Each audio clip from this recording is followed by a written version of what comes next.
Shalom Bapak Ibu dan saudara-saudara yang dikasihi oleh Tuhan kita Yesus Kristus.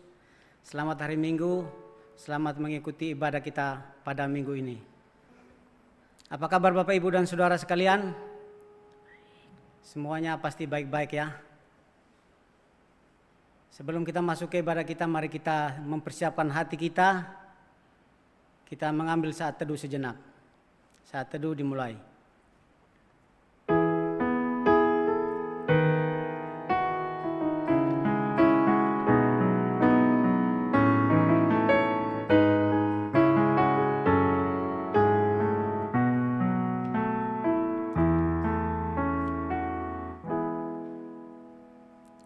Saya mengajak Bapak Ibu dan saudara sekalian untuk bangkit berdiri.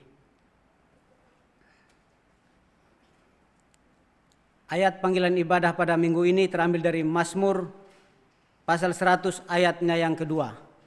Demikianlah firman Tuhan. Beribadalah kepada Tuhan dengan sukacita, datanglah ke hadapannya dengan sorak-sorai. Kita angkat pujian kita dari KPK nomor 14, Sungguh Besar Kau Allahku.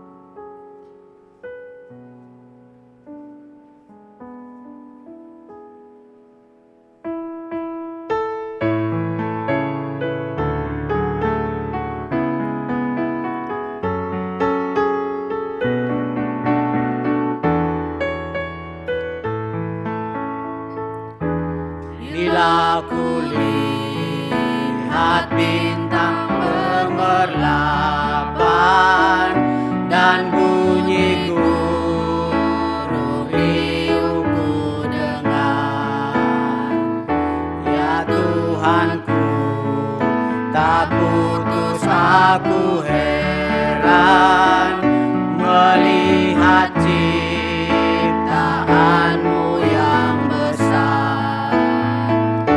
Maka jiwaku pun memujimu,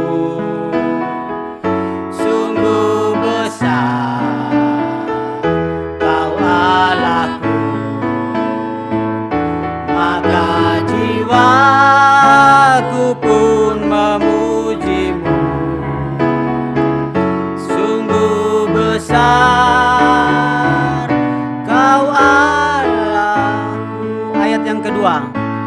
Ya Tuhanku, apabila ku renungkan pemberian-Mu dalam penebus, ku tertegun bagiku dicurahkan oleh Putra-Mu darahnya kudus.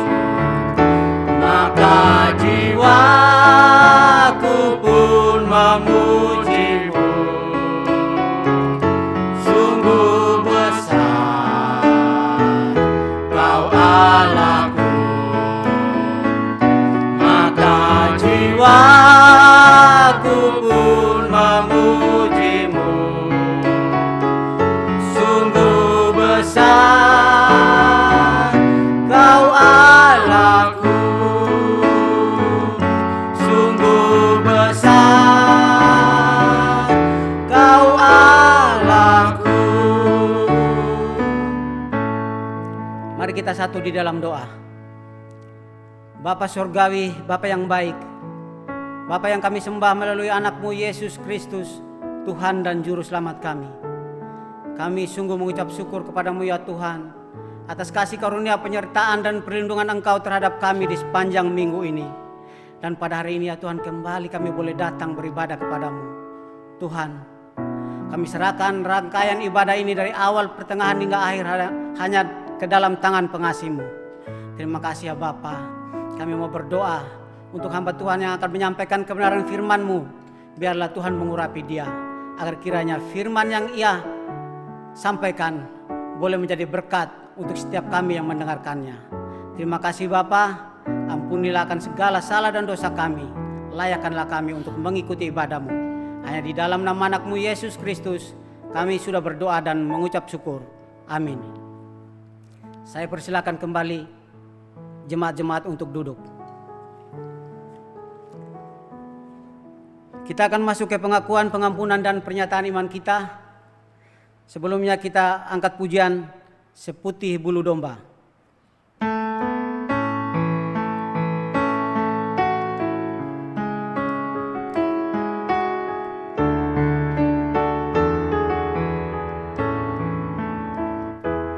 Tak kau lupakan diriku, kau ingat ku adalah debu, tetapi kau meninggikannya di hadapan malaikatmu. Kau hapus namaku dari kitab kehidupanmu. Kau tak malu mengakuinya di hadapan Bapa. Kau Allah yang tiada mengingat lagi segala kesalahanku yang telah Engkau ampuni.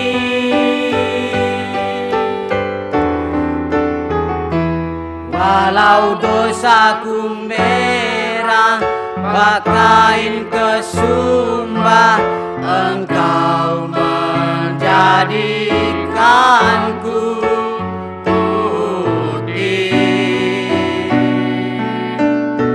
seperti bulu domba, seperti bulu domba.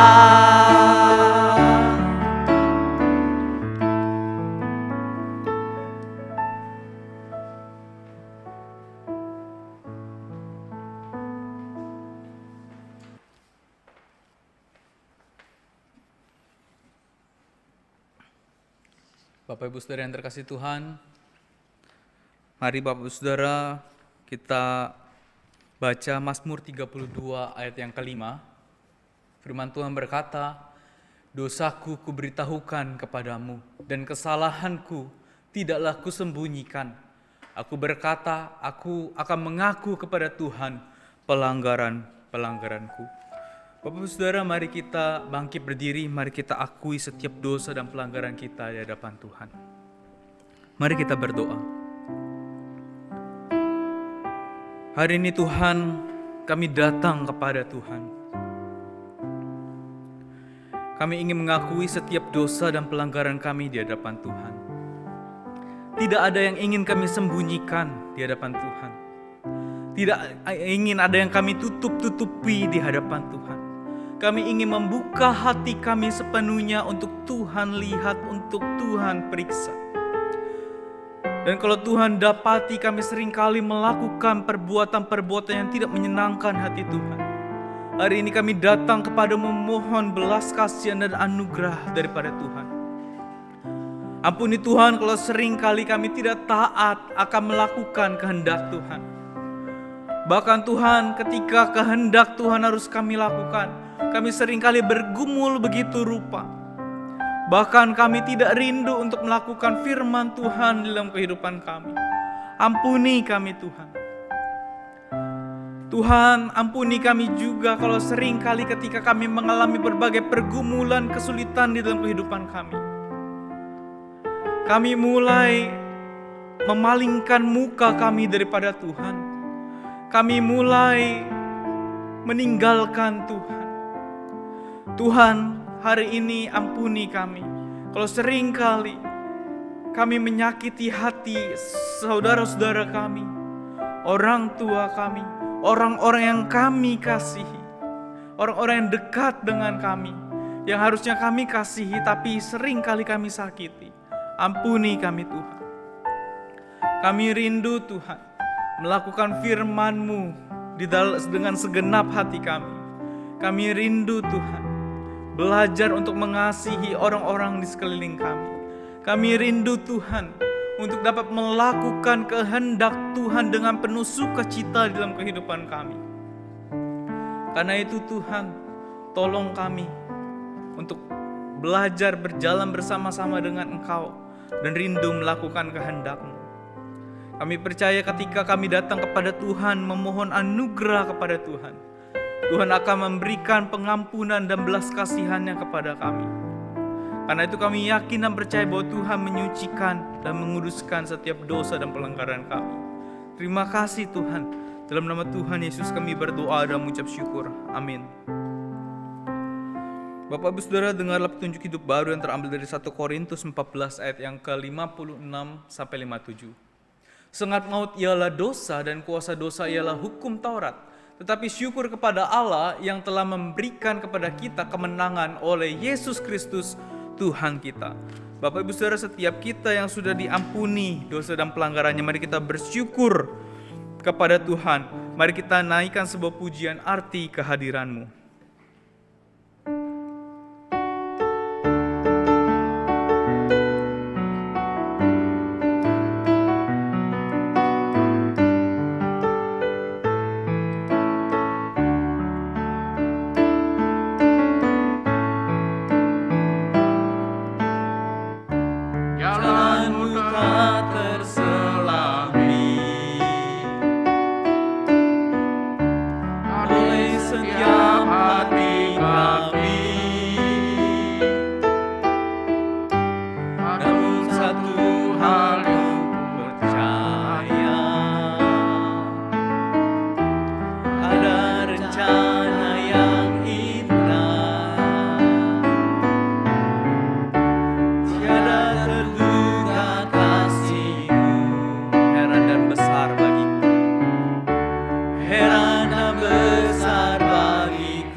Sikap tetap berdiri, mari Bapak Ibu Saudara, kita bersama dengan segala gereja di segala abad dan tempat, mari kita mengikrarkan pengakuan iman kita, pengakuan iman rasuli.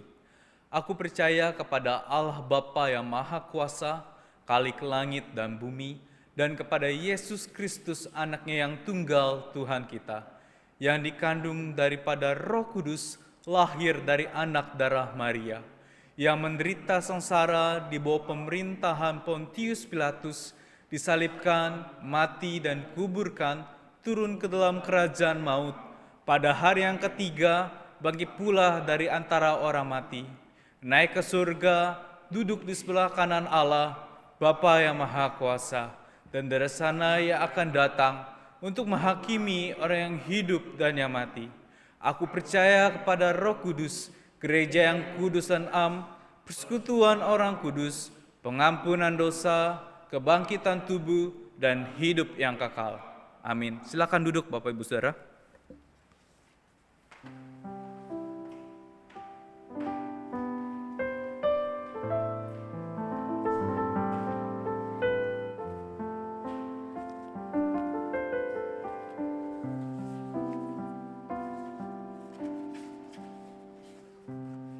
Kita akan mendengarkan firman Tuhan. Sebelumnya kita angkat pujian Seperti Rusa Rindu Air.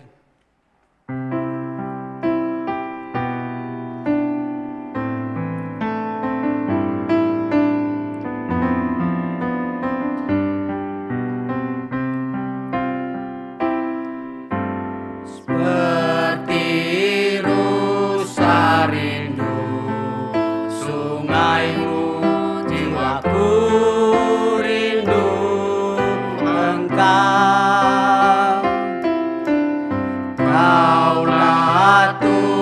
Tuhan hasrat hatiku, ku rindu menyembah-Mu. Engkau kekuatan dan perisaiku, kepadamu rohku berserah. Kaulah Tuhan hasrat hatiku, ku rindu menyembah-Mu. Yesus, Yesus, Kau berarti bagiku. Yesus, Yesus, Kau segalanya bagiku. Kau segalanya bagiku.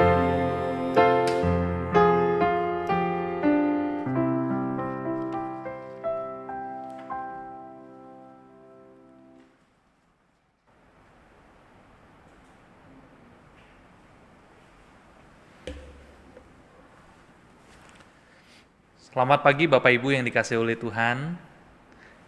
Masa pandemi membuat kita tidak bisa bertatap muka, tapi kita percaya bahwa Tuhan selalu punya cara untuk boleh membawa setiap kita mendekat kepadanya. Saudara, mari sebelum kita membaca firman Tuhan dan kita merenungkan firman Tuhan pada pagi hari ini, saya mengajak kita bersama-sama berteduh dan kita berdoa.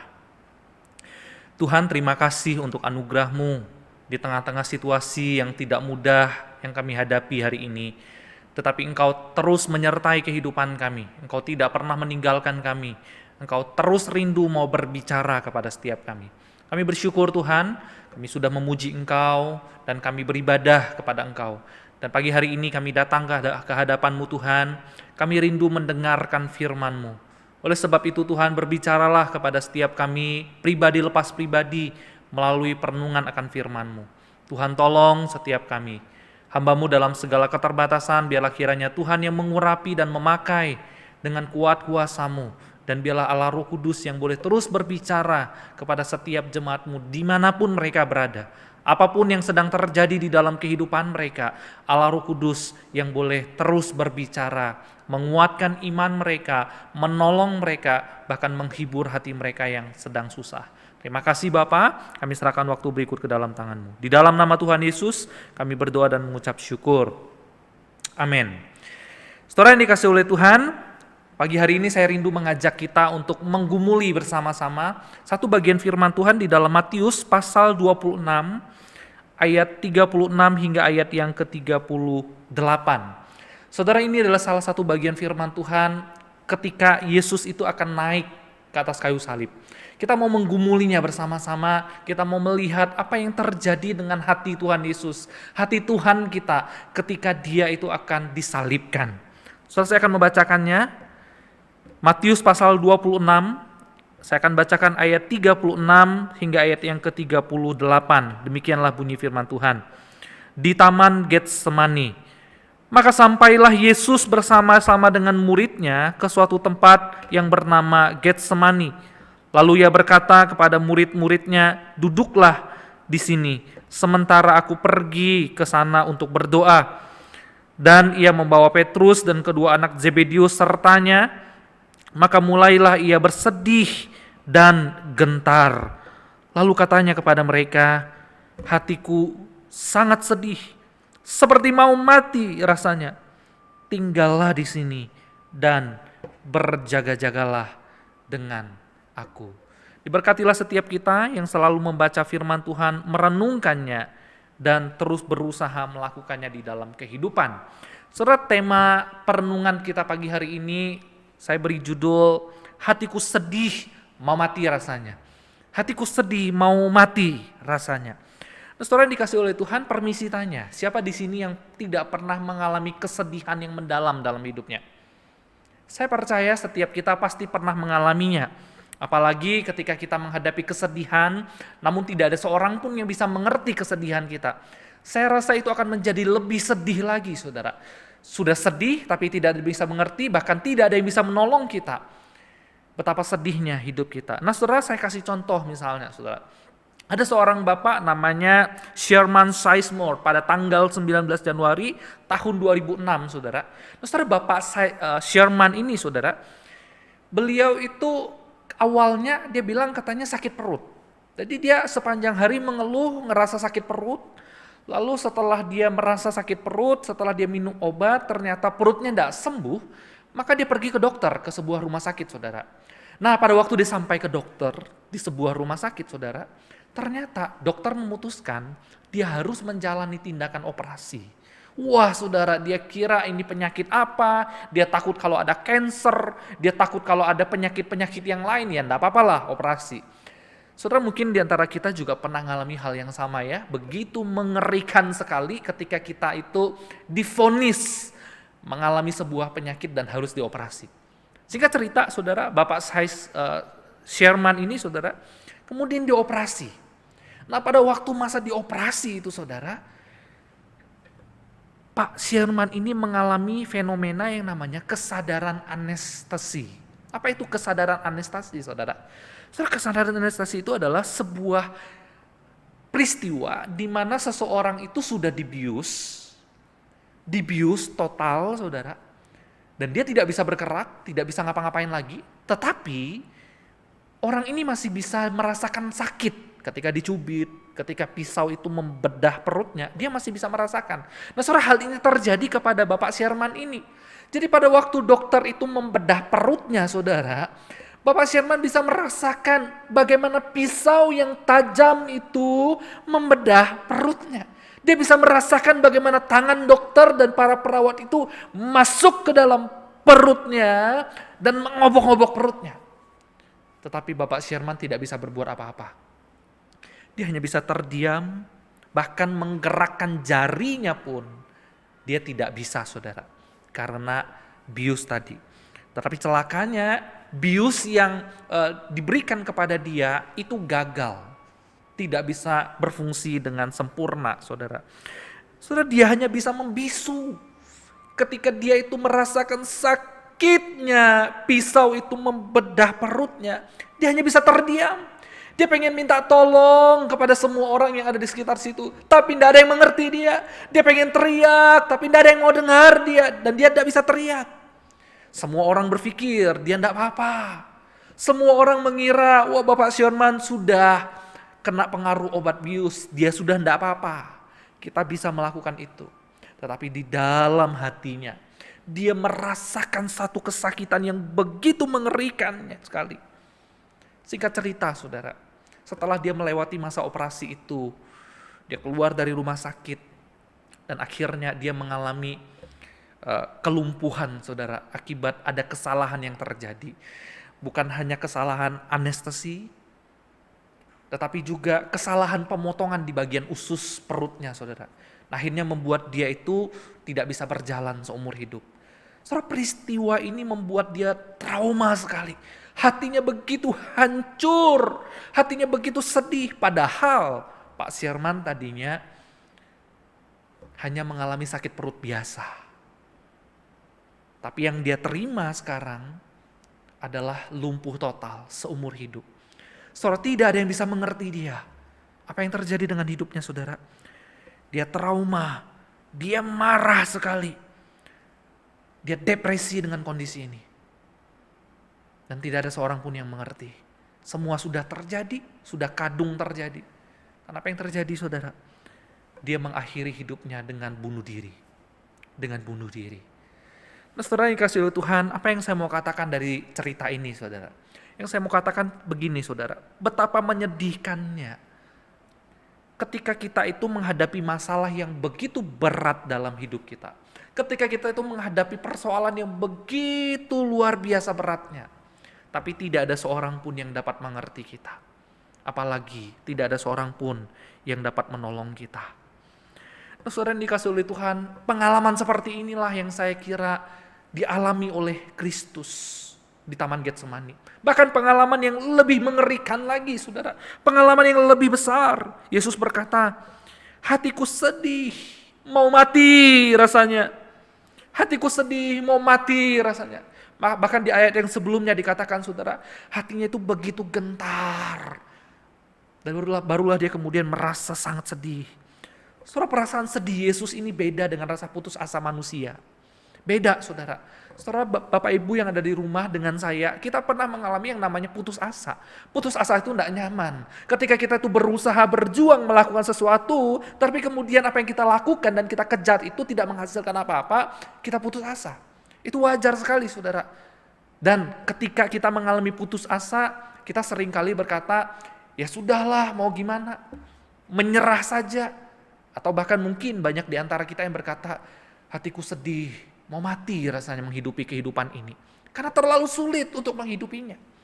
Nah, saudara, saya kira hal seperti ini itu juga terjadi kok di dalam tokoh-tokoh Alkitab. Misalnya, saudara, kalau kita perhatikan, Bilangan pasal 11 ayat 15. Di sana dikisahkan juga Musa pernah mengalami yang namanya putus asa, saudara.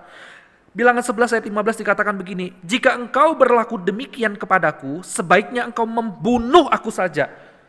Jika aku mendapat kasih karunia di matamu, supaya aku tidak harus melihat celakaku. Nah, saudara, di dalam kondisi di mana Musa itu memimpin bangsa Israel, dan bangsa Israel itu tidak mau dipimpin, mereka tegar tengkuk, mereka selalu melawan, bahkan mengeluh kepada Musa. Hal ini membuat Musa itu begitu marah sekali. Dia jengkel melihat umat yang seperti itu. Sampai akhirnya dia katakan, mati sajalah aku, tidak tahan aku hidup. Seorang Musa menghadapi yang namanya rasa putus asa ketika dia menghadapi umat Israel yang tegar tengkuk. Kita lanjutkan, saudara. Bukan hanya Musa, Elia juga dalam tokoh Alkitab, saudara, pernah mengalami yang namanya putus asa dalam hidupnya. 1 Raja-Raja pasal yang ke-19 misalnya, di ayat yang keempat. Di tengah-tengah depresi yang dihadapi oleh Elia ketika dia menghadapi Ratu Isabel itu, saudara. Dan rakyat yang selalu melawan dia, saudara. Bahkan nabi-nabi Baal yang berusaha untuk melawan dia. Dan dia mau dibunuh, saudara, pada masa itu. Saudara, ini membuat hatinya itu begitu depresi sekali. Kenapa orang-orang ini berusaha membunuh dia? Kenapa orang-orang ini tidak mau percaya padahal dia sudah melakukan mukjizat dan menunjukkan bagaimana Tuhan itu bekerja di tengah-tengah umat Israel?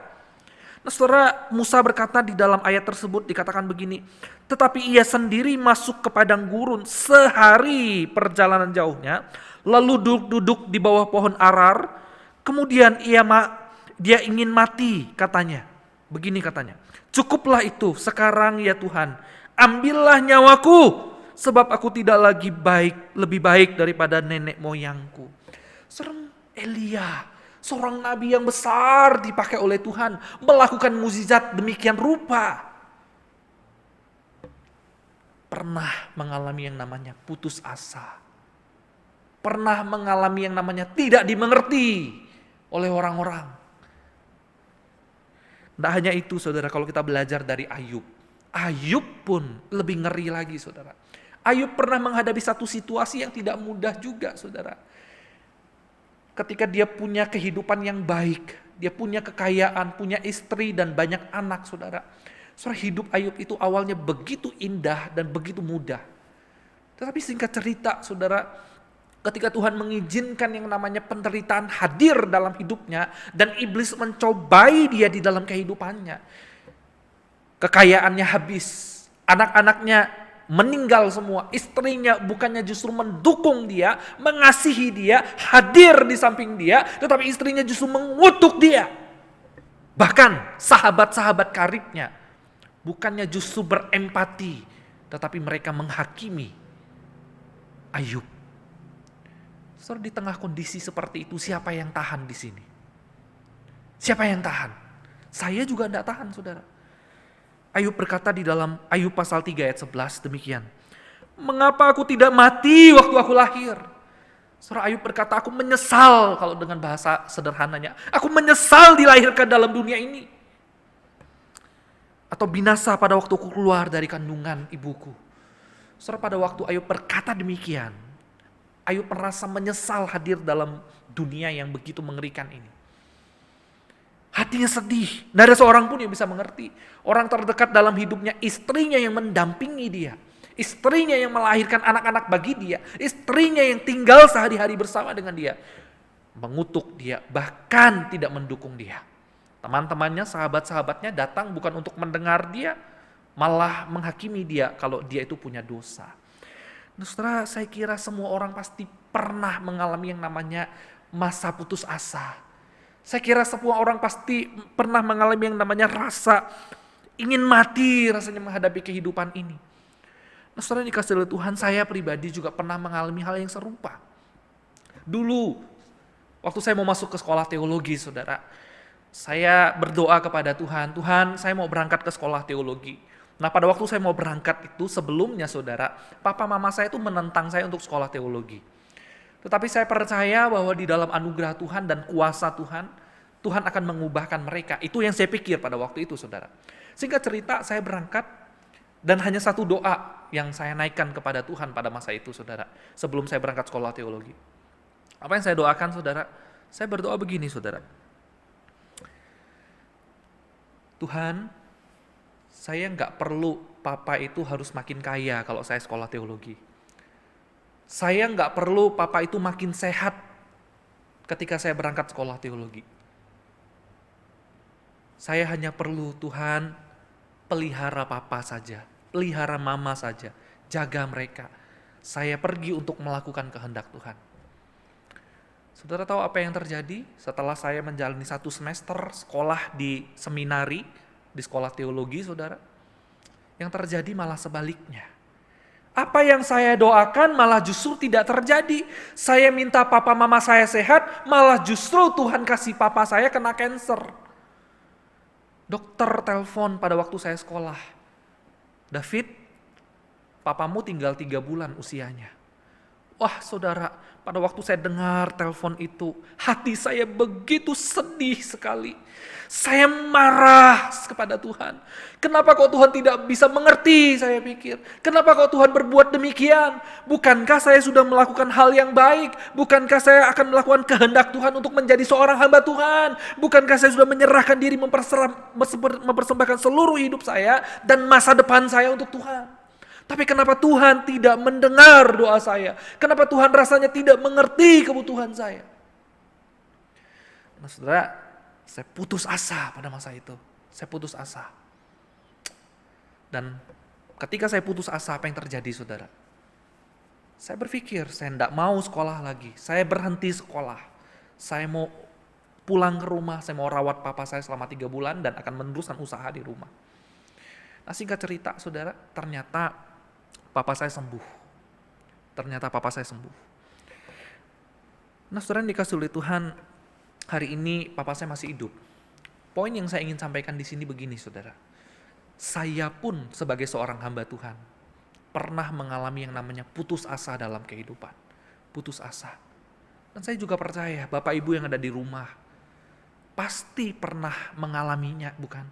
Hari ini mungkin di antara kita banyak yang sudah putus asa dengan hidup ini. Kita sudah menjalani pandemi selama setahun lebih. Bahkan mungkin ada di antara Bapak Ibu yang mengalami penurunan usaha. Bahkan mungkin ada di antara Bapak Ibu yang sudah tidak punya pekerjaan. Bahkan mungkin ada di antara Bapak Ibu yang sudah susah sekali hidup.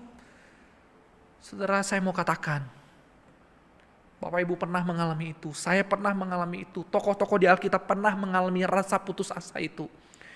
Dan Yesus pernah alami yang jauh lebih mengerikan daripada itu. Nah sebab itu saudara, saya mau mendorong setiap kita untuk datang kepada Yesus dan setia kepadanya. Nah, saudara yang dikasihi oleh Tuhan, saya kira ketika Yesus berkata, hatiku sedih, mau mati rasanya. Saudara, ini bukan hanya sekedar rasa putus asa karena kehilangan sesuatu. Saudara, kita sebagai manusia wajar ketika kita itu kehilangan seseorang, ketika kita itu kehilangan pekerjaan, ketika kita itu kehilangan uang, ketika kita itu kehilangan begitu banyak hal yang kita perlukan dalam dunia ini dan kita merasa putus asa. Itu wajar sekali saudara. Hamba Tuhan bisa mengalami itu. Siapapun bisa mengalami itu. Tetapi apa yang dialami Yesus ini saudara? Ketika Yesus berkata hatiku sedih mau mati rasanya, Ini sebetulnya adalah sebuah perasaan yang lebih daripada sekedar putus asa, saudara. Saudara, putus asa itu adalah ketika memang sesuatu itu tidak ada jalan keluar lagi, tidak ada yang bisa dilakukan lagi, ya udah, itulah yang bisa dia lakukan, itulah yang bisa dihadapi. Nah, pada waktu Yesus menghadapi hal ini, saudara, ketika Yesus berkata bahwa hatiku sedih mau mati rasanya, itu adalah sesuatu yang lebih mengerikan daripada sebuah putus asa, saudara. Ia menghadapi sesuatu yang lebih mematikan. Bukan hanya sekedar kematian fisik. Sekali lagi, saudara, waktu Yesus ngomong, hatiku sedih mau mati rasanya, itu juga bukan karena Yesus tuh cengeng. Bukan karena dia adalah seorang pribadi yang rapuh, bukan. Ya memang ada orang, saudara, yang cengeng begitu ya dalam hidup ini. Baru gagal sedikit udah aduh rasanya mau mati begitu ya. Cengeng, terlalu lemah orang seperti itu. Tapi Yesus bukan seperti itu, saudara. Yesus tidak seperti itu begitu ya. Terbukti dari mana? Terbukti Yesus sudah tahu kok bahwa dia akan menghadapi kesulitan ini. Yesus sudah tahu kok kalau dia akan menghadapi penderitaan salib. Kalau kita perhatikan dalam kitab Injil, ada 4 kali Yesus mengulang kepada murid-muridnya bahwa dia nanti akan ditangkap, disiksa, bahkan disalibkan. Dia akan menghadapi penderitaan itu, saudara. Dia sudah mempersiapkan diri dan dia terus maju. Kalau memang Yesus itu adalah orang yang cengeng, maka yang terjadi adalah Yesus akan terus mengeluh dan mengeluh. Nah, saudara dikasih oleh Tuhan, sekali lagi saya mau katakan, apa yang dihadapi Yesus ketika dia berkata, hatiku sedih mau mati rasanya, itu lebih daripada sekedar rasa putus asa, dan itu bukan menunjukkan bahwa Yesus adalah pribadi yang cengeng atau lembek, saudara. Bukan, saudara. Tetapi ini ada sebuah kegentaran. Ini ada sebuah ketakutan yang dihadapi oleh Yesus. Bukan takut untuk menghadapi kengerian fisik, bukan hanya sekedar itu. Tetapi ada sebuah kengerian, kesedihan yang menghadapi sesuatu yang lebih berbahaya, yang lebih mengerikan, saudara. Apa itu, saudara? Yang pertama, hati Yesus sedih karena sebentar lagi dia akan terpisah dengan Sang Bapa. Sang Bapa yang mengutus dia. Nah, saudara yang dikasih oleh Tuhan, kengerian seorang yang hidup sepenuhnya bagi Bapa, tetapi sekarang harus terpisah dengan Bapa. Itulah yang membuat hati Yesus begitu sedih. Yesus tadinya datang baik-baik. Pada waktu dia datang ke dalam dunia, lahir melalui seorang anak darah. Ada malaikat yang mendampingi dia, saudara. Ada malaikat yang memulai semuanya. Bahkan ketika dia mau memulai pelayanan, ada Yohanes Pembaptis yang membuka jalan bagi pelayanan Yesus. Tapi sekarang yang akan dihadapi Yesus adalah tidak ada seorang pun yang akan memulai penderitaan itu. Tidak ada seorang pun yang akan mengawal dia ketika dia menghadapi penderitaan itu. Bahkan Bapa pun pergi. Bahkan Bapa pun tidak mendengar dia. Saudara ingat pada waktu Yesus mati di atas kayu salib, apa yang Yesus katakan? Eloi, Eloi, lama sabachthani. Artinya adalah, Allahku, Allahku, mengapa engkau meninggalkan aku? Saudara, ini sesuatu yang lebih mengerikan. Ditinggal oleh Bapa di tengah-tengah penderitaan itu jauh lebih sakit. Jauh lebih sakit, saudara, dibandingkan hanya sekedar Yesus dicambuk, dihina dan diludahi. Yesus menghadapi yang namanya keterpisahan daripada Bapa. Yesus datang dari sorga, tapi pada waktu dia mau mati, saudara, dia akan menghadapi neraka yang harusnya ditanggung oleh orang-orang berdosa. Tapi sekarang Yesuslah yang harus hadir di sana dan menghadapi semuanya. Nah, saudara dikasih oleh Tuhan, itu yang pertama. Yang membuat hati Yesus sedih adalah ketika dia akan menghadapi perpisahan dengan Bapa. Padahal di dalam dunia dia sudah menjalankan semua kehendak Bapa. Tapi sekarang dia harus menanggung semuanya. Yang kedua, saudara, apa yang membuat Yesus sedih? Yang kedua adalah Yesus akan menghadapi yang namanya murka ilahi. Murka ilahi. Saudara, murka ilahi kita tidak bisa samakan dengan ditabrak sama mobil. Nggak bisa, saudara. Atau murka ilahi kita nggak bisa samakan dengan kita kena penyakit tertentu dalam hidup kita. Nggak. Saudara, ada orang berkata, Ketika dia melakukan banyak dosa dalam hidupnya, tiba-tiba dia kena masalah dalam hidupnya, tiba-tiba dia mengalami kebangkrutan. Nah, dia berkata, ya dia mendapat hukuman Allah. Saudara, hukuman Allah itu lebih mengerikan daripada sekedar hal yang demikian. Lebih mengerikan, saudara. Nah, saudara, hukuman Allah itu jauh lebih mengerikan, dan apalagi ini adalah hukuman yang kekal, saudara. Nah, inilah yang akan Yesus tanggung ketika dia mati di atas kayu salib. Saudara, saya sebelum saya jadi hamba Tuhan, saudara, dulu saya itu suka main bola begitu ya. Saya asal dari Kalimantan. Saudara mungkin yang dari daerah tahu ya, kalau kita main bola, lapangan bola kita itu di daerah itu nggak sama seperti di di kota ya. Kalau di kota itu ada ya minim ada tembok pagernya begitu kan ya. Ada tembok pagar, ada tempat duduk para penontonnya. Atau ada stadion-stadion yang besar kalau di kota. Tetapi kalau di daerah, saudara, itu lapangan bola itu kan terbuka luas jadi gitu ya. Nggak ada pagar, jadi penonton itu bisa duduk di samping lapangan begitu. Nah, singkat cerita begini, saudara. Dulu saya adalah seorang pemain bola. Saya sering main bola di desa-desa pada waktu itu, saudara. Nah, singkat cerita, satu kali dalam sebuah pertandingan, saudara, pertandingan final, jadi memperebutkan juara 1 dan juara 2. Nah, saya itu menjadi striker, jadi pemain depan di tim saya. Nah, dalam satu pertandingan, saudara, karena itu pertandingan final, maka begitu banyak sekali supporter, banyak yang nonton, saudara, karena itu pertandingan final. Nah, pada waktu kita bertanding, saudara, satu kali dalam pertandingan detik-detik, mungkin di tengah-tengah pertandingan begitu ya, saudara. Kan ini tegang, saudara ya, karena final maka tegang. Dua tim ini, dua supporter ini kan saling tegang gitu loh, saling pengen menang lah kalau bisa begitu kan ya. Nah, singkat cerita, dalam satu pertandingan saya itu lari.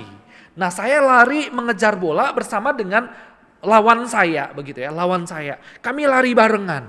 Nah, saudara, saya ini kan badannya tinggi gitu kan ya, badannya besar, tinggi.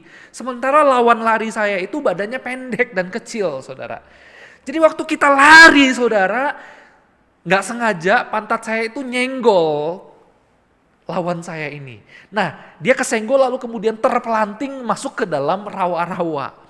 Nah, saudara, pada waktu dia terpelanting masuk ke dalam rawa-rawa, saudara, itu para penonton dari samping kanan, samping kiri, dari depan, saudara, supporter dari lawan ini, saudara, mereka marah sekali dengan saya. Mereka kira saya itu sengaja mendorong pemain mereka itu sampai jatuh ke rawa-rawa. Mereka tidak terima, saudara. Mereka marah, lalu kemudian para penonton yang dari kanan, dari kiri, dari depan, saudara, mereka lari masuk ke lapangan mengejar saya. Dan saya begitu ketakutan sekali, saudara. Mereka murka kepada saya.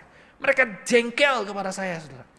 Saudara, dengan sekejap saya tidak lagi mau melihat ke depan, saya hanya memutar badan ke belakang dan saya lari secepat-cepatnya. Apapun saya tabrak, siapapun saya tabrak, saudara. Saya lari secepat-cepatnya dan saya tidak berani lihat ke belakang dan ke kiri dan ke kanan karena begitu banyak massa, saudara. Yang ada di dalam otak saya adalah sebentar lagi tangan saya patah dipukuli orang.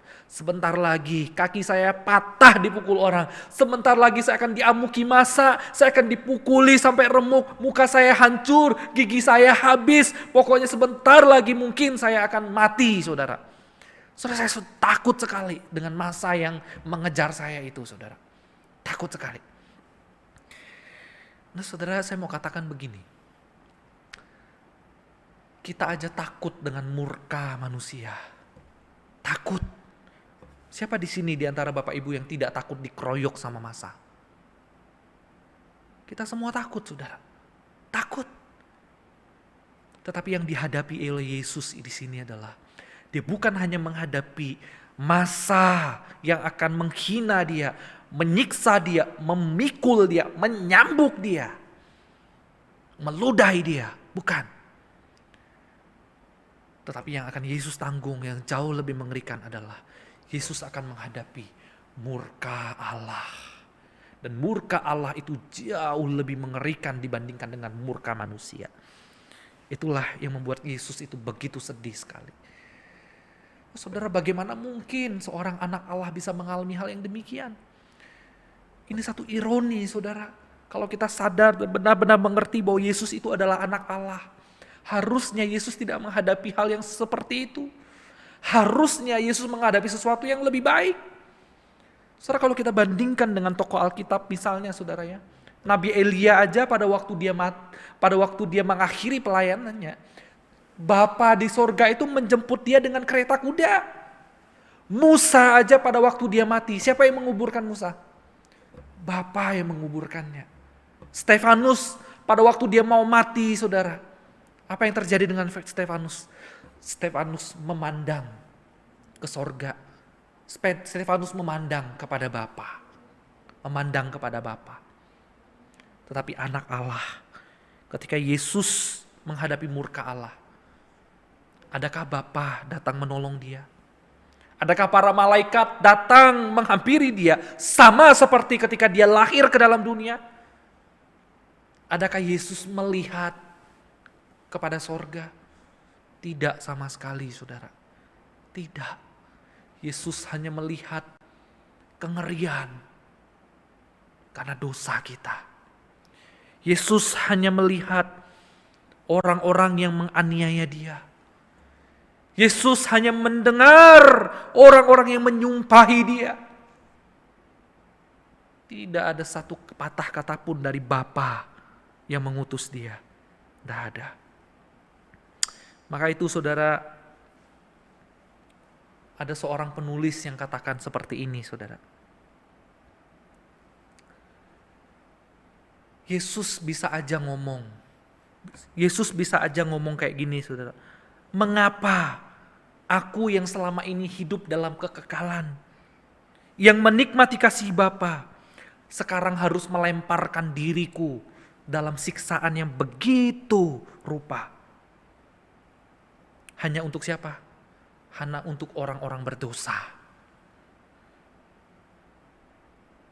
Mengapa aku yang datang dari sorga, yang melakukan kehendak Bapa di dalam dunia, harus menderita semua ini? Bagi siapa? Bagi engkau dan saya. Bagi orang-orang, bagi murid-murid yang disuruh berjaga-jaga tapi mereka tertidur. Mengapa aku menyerahkan diri untuk ditimpa murka Allah demi mereka apa? Mereka yang tidak mengasihi aku dengan sungguh-sungguh.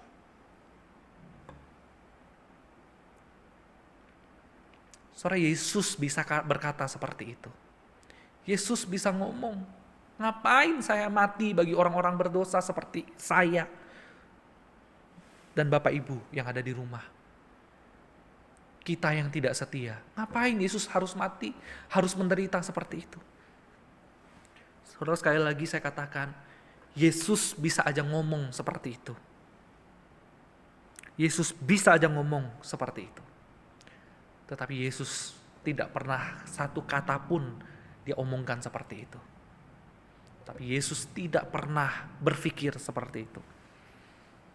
Saudara, penderitaan yang dihadapi oleh Yesus memang sangat besar.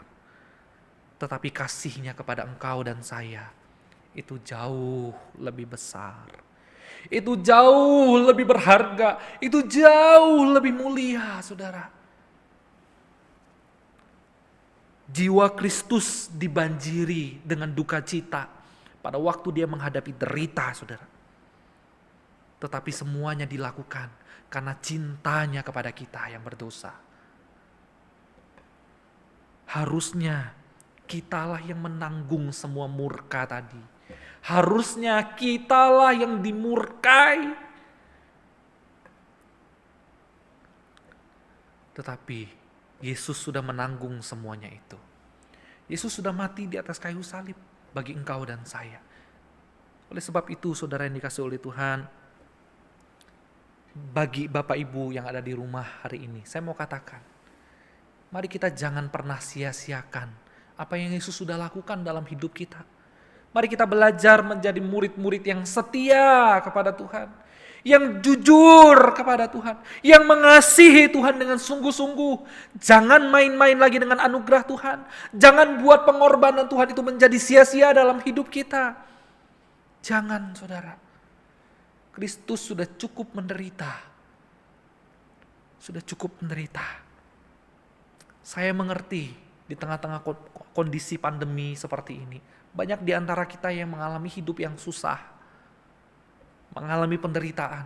Bahkan ada di antara kita yang juga mengalami kena virus corona. Tapi saya mau katakan kepada setiap kita, saudara, percayalah, seberat apapun hidupmu hari ini, Yesus sudah mati bagi engkau. Yesus mengasihimu lebih daripada semua hal yang kau miliki di dalam dunia ini. Oleh sebab itu berjalanlah di dalam Tuhan. Setialah kepada Kristus. Kasihi Dia. Jangan buat pengorbanannya menjadi sia-sia. Saudara, saya akan tutup dengan sebuah cerita. Saudara, pada tahun 1800-an, saudara. 1980-an, saudara. Nah, itu terjadi sebuah peperangan yang namanya Perang Teluk, begitu ya, Perang Teluk. Nah, saudara, pada masa Perang Teluk itu saya mau mengisahkan ada kisah seorang anak muda bernama John. Seorang anak muda ini, si John ini dari kecil, dia punya cita-cita pengen jadi tentara. Kenapa? Bagi dia menjadi seorang tentara itu sesuatu yang mulia. Karena kalau menjadi tentara, dia bisa membela negara, begitu ya. Nah, singkat cerita, John ini kemudian setelah dia besar, benar dia menjadi seorang tentara, saudara. Dia menjadi seorang tentara dan pada tahun 1980-an itu terjadilah Perang Teluk. Saudara, pada waktu terjadi peperangan itu, maka John bersama dengan beberapa temannya, mereka diutus maju ke medan perang. Saudara, pada waktu mereka maju ke medan perang, saudara, ternyata pasukan mereka itu tidak cukup kuat. Sehingga akhirnya mereka harus mundur. Dan komandan berkata, ayo kita sudah dalam keadaan terdesak, maka kita harus pergi mundur. Kita harus kembali ke camp, kita tidak bisa berperang begini, kita akan kalah. Lalu kemudian John lari terbirit-birit bersama dengan teman-temannya, mereka pergi kembali. Tetapi ketika mereka akan pergi kembali ke camp, saudara, tiba-tiba John melihat ke belakang dan dia melihat ada satu sahabatnya yang tertinggal. Sahabatnya yang tidak bisa lari. Sahabatnya yang tersembunyi di sebuah parit. Dan dia gak bisa ikut untuk berlari bersama dengan teman-teman yang lain, saudara. Apa yang John lakukan? John kembali. John balik lagi kepada sahabatnya itu. Dan dia berusaha menolong sahabatnya, saudara. Dia tembaki setiap musuh. Dia tembaki semua orang yang akan maju, saudara. Lalu dia panggil sahabatnya supaya sahabatnya segera pergi ke camp. Kembali ke camp. Dan yang terjadi adalah sahabatnya berlari dengan selamat sampai ke camp. Dan dia gak mati. Tetapi John, karena dia harus menolong sahabatnya, karena dia harus menyelamatkan sahabatnya, John tertembak mati di tempat. John tertembak mati di tempat. Saudara yang dikasih oleh Tuhan, papa mama John, hati mereka sedih sekali. Sedih sekali, saudara. Tetapi di satu sisi mereka juga merasa bangga. Kenapa? Karena kematian John ini tidak sia-sia. John rela mati bagi sahabatnya. John rela berjuang bagi sahabatnya. Di satu sisi sedih karena anak tunggal mereka ini mati, tertembak. Tetapi di sisi yang lain mereka sangat bangga sekali. Karena anak tunggal mereka itu berhasil menyelamatkan teman baiknya. Singkat cerita, 5 tahun setelah segala sesuatunya berlalu, saudara, maka papa mamanya John ini mengumpulkan semua orang, bahkan teman-teman John itu dipanggil untuk ngapain? Untuk melakukan sebuah ibadah syukur lah begitu ya, sebuah hari peringatan tentang kematian John begitu ya. Maka semua orang itu dikumpul, termasuk teman John yang tadi diselamatkan. Nah, setelah teman John ini datang dengan terlambat. Datang terlambat dan ia tiba di rumah orang tua John. Dan yang mengejutkan adalah teman John yang tadi diselamatkan oleh John itu, dia datang bau alkohol. Dia datang dengan bau alkohol. Bahkan tingkah lakunya itu tidak beres.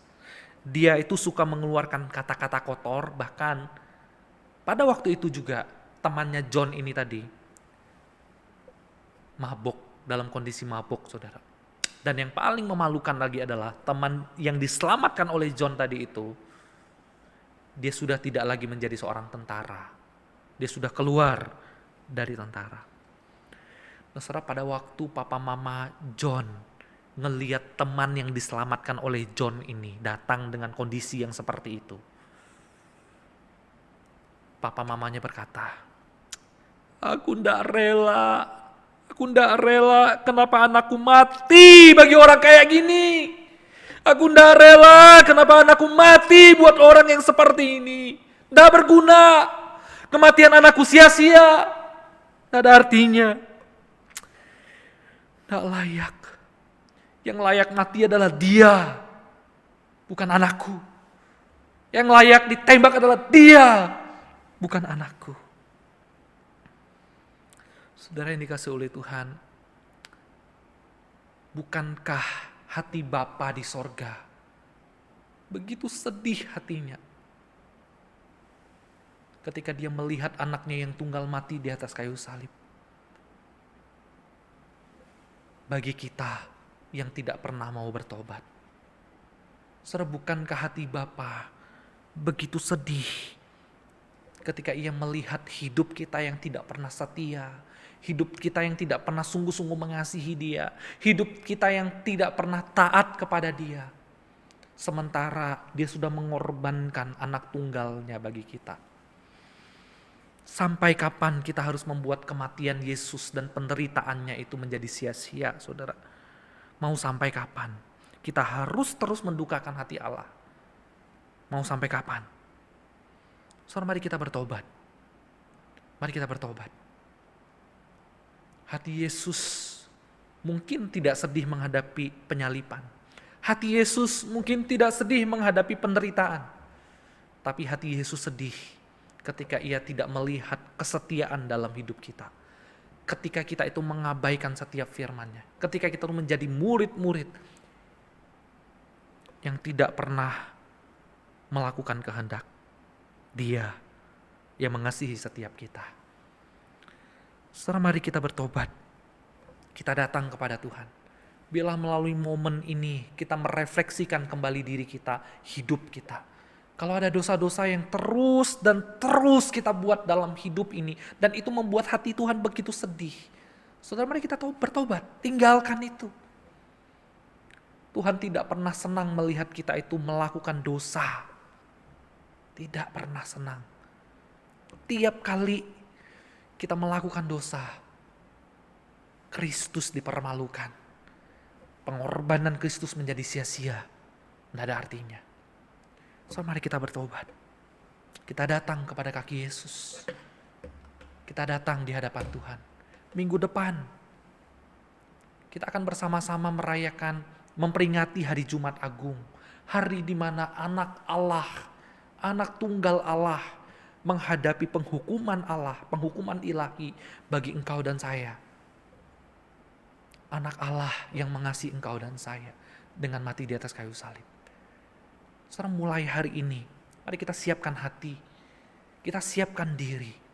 Kalau ada dosa-dosa tersembunyi yang kita nikmati, yang kita lakukan dengan sengaja, yang kita terus buat dalam hidup kita, mari kita bertobat.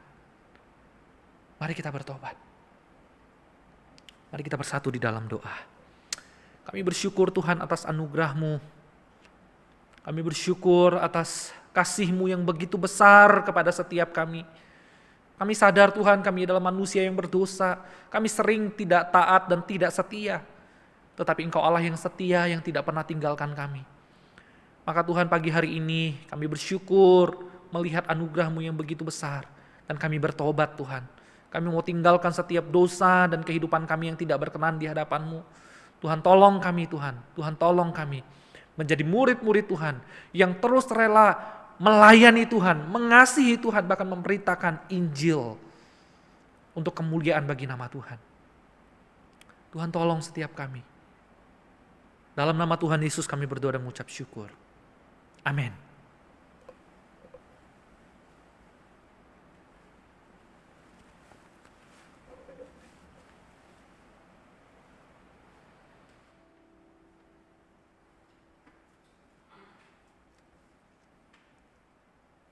Saya ingin menyampaikan cara untuk membawa persembahan ke gereja.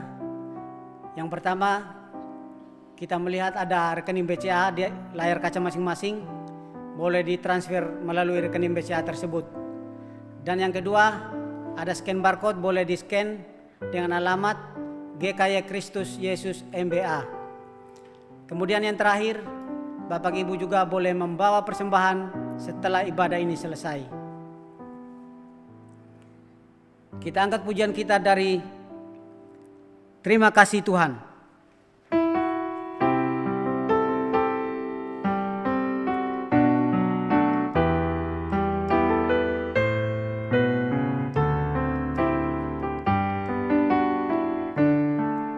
Terima kasih Tuhan untuk kasih setiamu yang ku Alami dalam hidupku.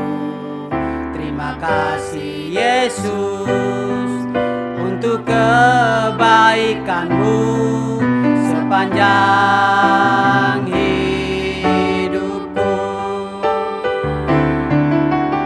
Terima kasih Yesusku buat anugerah yang Kau beri, sebab hari ini Tuhan adakan syukur bagimu.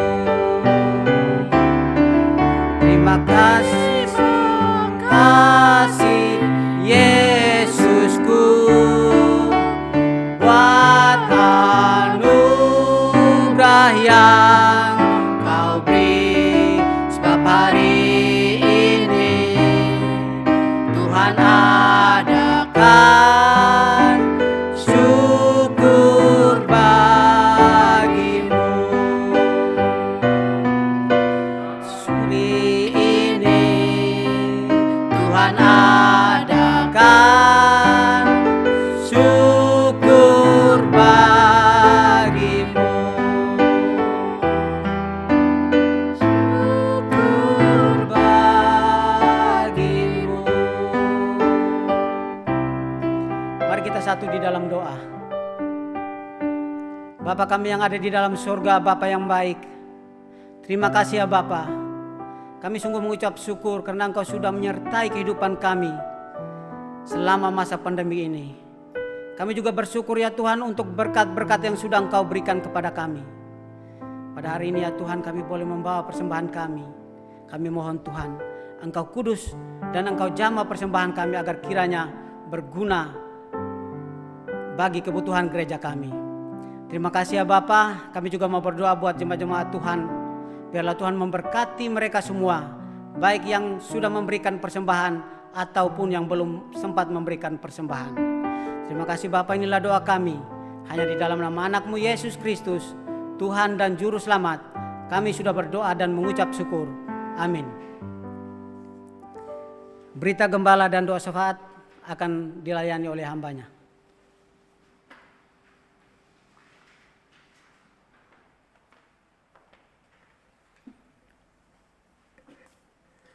Shalom Bapak Ibu Saudara yang terkasih dalam Tuhan. Kita bersyukur untuk anugerah Tuhan menolong kita dapat beribadah pada hari ini. Kita bersyukur juga Bapak Ibu Saudara untuk para pelayan-pelayan yang Tuhan percayakan melayani di gereja kita pada hari ini. Pertama-tama saya mengucapkan terima kasih untuk hambanya, Lose David Chong, yang sudah menyempatkan waktu melayani di tengah-tengah kita, di tengah-tengah kesibukannya. Bersyukur juga untuk tim pelayan dari GKY Muara Baru yang sudah melayani pada hari ini. Kiranya Tuhan memberkati dan menolong setiap kita.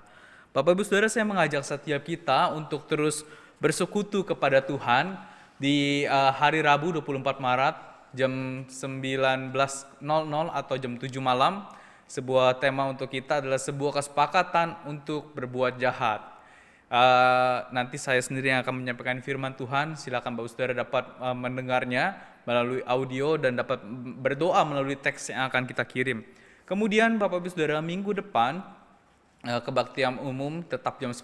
Saya mengundang Bapak Ibu Saudara untuk dapat hadir tepat waktu beribadah bersama-sama dengan kami. Mari bersama-sama kita siapkan hati kita dengan hati yang sungguh kita beribadah kepada Tuhan. Minggu depan pembicara adalah Guru Injil Tias Afandi dengan tema Yesus di tengah ketidakadilan, liturgis Bapak Filipus, organis Bapak Lazarus Emin, singer Saudari Tia, multimedia Gabriel dan tim. Saya mengundang Bapak Saudara untuk terus beribadah kepada Tuhan. Bapak Ibu Saudara, ada pengumuman lainnya yaitu pemilihan majelis akan dilaksanakan di bulan April begitu ya. Ada nama-nama daripada majelis. Silakan Bapak Ibu Saudara dapat melihatnya, nama-nama yang nanti akan Bapak Ibu Saudara pilih. Ya, ada nama-nama, silakan Bapak Ibu Saudara melihat, memperhatikan nama-nama ini, orang-orang mana yang nantinya akan Bapak Ibu Saudara pilih di hari pemilihan majelis nanti. Bapak Ibu Saudara yang sudah mendaftar, Bapak Ibu Saudara memiliki kesempatan dan hak istimewa untuk memilih calon-calon pemimpin daripada gereja kita. Kita bersama-sama doakan agar kiranya pemimpin-pemimpin yang dipilih nanti adalah pemimpin yang mengasihi Tuhan, mengasihi gerejanya dan mengasihi jemaatnya.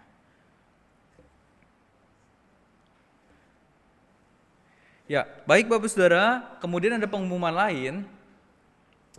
Jumat Agung, 2 minggu lagi kita akan merayakan atau melaksanakan Jumat Agung, memperingati Jumat Agung. Jumat Agung kita nanti akan bergabung dengan channel GKY Peluit, Bapak Ibu Saudara. Jam dan waktunya nanti akan diberitahukan kemudian oleh setiap kita. Nah, silakan Bapak Saudara nanti akan mengikuti Jumat Agung di channel GKY Peluit, lalu paskanya kita bersama-sama akan merayakan di channel kita. Begitu ya. Nah, saya mengajak Bapak Ibu Saudara untuk berdoa untuk beberapa hal. Yang pertama, Bapak Saudara, saya mengajak kita berdoa untuk Lause Budi yang biasa melayani bersama-sama dengan kita, mahasiswa praktek dari STT Iman. Saya mewakili gereja mengucapkan turut berduka cita yang sedalam-dalamnya untuk Lause Budi karena kehilangan mama terkasih. Mama terkasih dipanggil oleh Tuhan pada hari Jumat, kiranya Tuhan boleh menghiburkan setiap keluarga yang ditinggalkan. Saya mewakili pengurus, hamba Tuhan, setiap jemaat mengucapkan turut berduka cita yang sedalam-dalamnya untuk Lause Budi. Nanti kita doakan supaya Tuhan menghiburkan keluarga yang ditinggalkan. Kemudian kita juga berdoa untuk Indonesia, negara kita, dalam pendistribusian vaksin. Kita tahu sekarang vaksin untuk lansia dan tokoh-tokoh agama sudah terus dijalankan. Kita berdoa agar vaksin ini dapat terus merata ke semua elemen masyarakat sehingga setiap kita dapat divaksin dan setiap kita dapat memiliki kekebalan tubuh yang baik dari virus corona. Kita berdoa juga untuk pemilihan majelis dari gereja kita, kiranya Tuhan boleh menolong sehingga lahir pemimpin yang mengasihi Tuhan, mengasihi gerejanya dan mengasihi jemaatnya. Dan kita juga berdoa untuk jemaat GKY Muara Baru yang terus bergumul di dalam berbagai pergumulan. Kiranya kita doakan agar setiap jemaat Tuhan dapat mendapatkan jawaban doa dari pergumulan yang dihadapinya. Mari bersama-sama kita berdoa. Tuhan, hari ini kami datang kepada Tuhan. Kami ingin berdoa untuk seorang saudara kami yang melayani bersama-sama dengan kami, Lause Budi, yang mamanya dipanggil Tuhan di hari Jumat. Kami berdoa Tuhan, Tuhan hiburkan Lause Budi beserta dengan saudara-saudaranya. Di tengah-tengah masa yang tidak mudah yang harus dialami saat ini, Tuhan beserta dengan mereka. Tuhan menghibur mereka. Tuhan memberikan mereka kekuatan sehingga di tengah-tengah masa duka cita ini mereka dapat melangkah selangkah demi selangkah bersama-sama dengan Tuhan.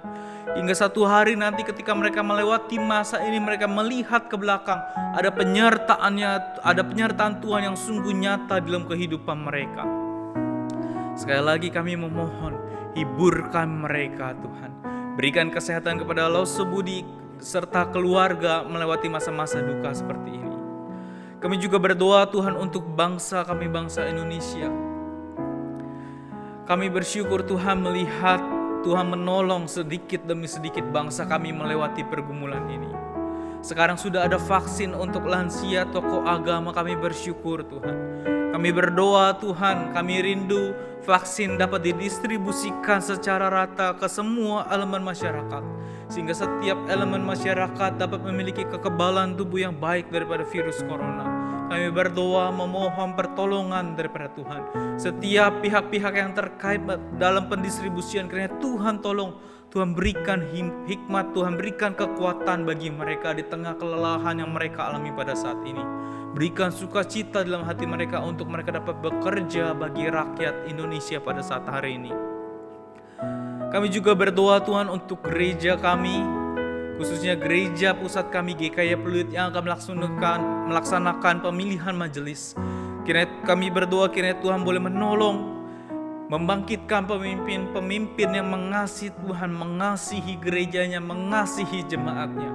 Kami berdoa Tuhan, kiranya ada pemimpin-pemimpin yang takut akan Tuhan, yang memiliki visi sejalan dengan kehendak Tuhan, sehingga mereka menjalankan visi Tuhan di dalam mengemban kepemimpinan gereja ini Tuhan. Terima kasih Bapak, kami juga berdoa untuk jemaat Tuhan di GKI Muara Baru. Kami mohon anugerah Tuhan bagi jemaat-Mu di tempat ini. Setiap kami yang bergumul di dalam pergumulan ekonomi, yang bergumul di dalam pergumulan sakit, penyakit, yang bergumul di dalam pergumulan relasi satu dengan yang lainnya, yang bergumul di dalam pekerjaan, yang bergumul di dalam pergumulan akan masa depan, yang bergumul di dalam banyak hal lainnya. Kami berdoa Tuhan, pegang tangan kami. Jangan biarkan kami goyah. Kuatkan kami melalui pergumulan yang tidak mudah ini, sehingga kami dapat selangkah demi selangkah berjalan melewati pergumulan ini ya Tuhan. Juga Tuhan dengar doa kami, dan Tuhan jawablah doa kami ini sesuai dengan waktu Tuhan, sesuai dengan kehendak Tuhan. Terima kasih Tuhan, dengar doa kami. Dalam nama Tuhan Yesus kami berdoa. Bapak Ibu Saudara, mari kita berdoa seperti doa yang Tuhan Yesus ajarkan dalam doa Bapa kami. Bapa kami yang di sorga, dikuduskanlah namamu, datanglah kerajaanmu, jadilah kehendak-Mu di bumi seperti di sorga. Berikanlah kami pada hari ini makanan kami yang secukupnya, dan ampunilah kami akan kesalahan kami, seperti kami juga mengampuni orang yang bersalah kepada kami. Dan janganlah membawa kami ke dalam pencobaan, tetapi lepaskanlah kami daripada yang jahat, karena Engkaulah yang mempunyai kerajaan dan kuasa dan kemuliaan sampai selama-lamanya. Amin. Mari kita bangkit berdiri, kita akhiri ibadah kita pada hari ini, kita naikkan doksologi.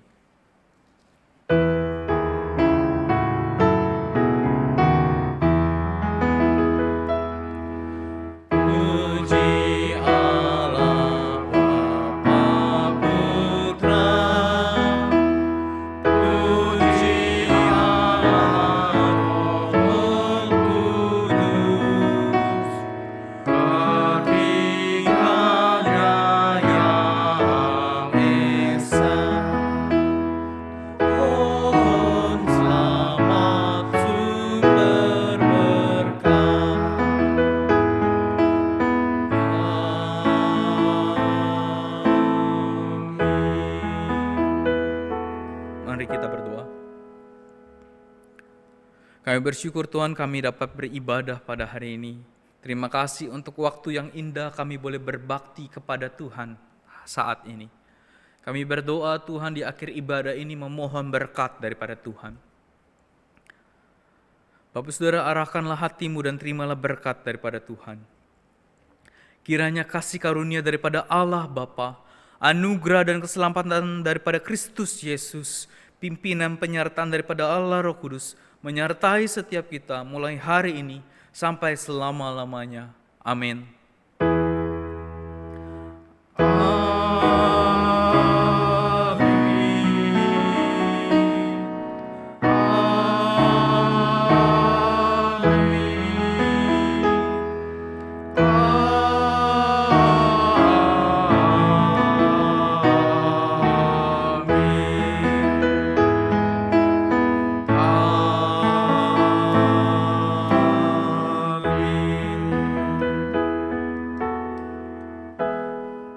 duduk.